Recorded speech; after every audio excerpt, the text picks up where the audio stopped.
Rồi. Rồi ok. Rồi quay từ từ thôi, không đứt. Rồi được rồi.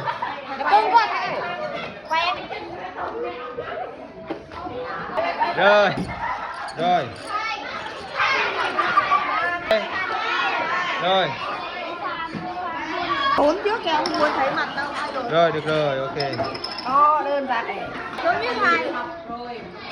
Ao nhây. Đúng rồi.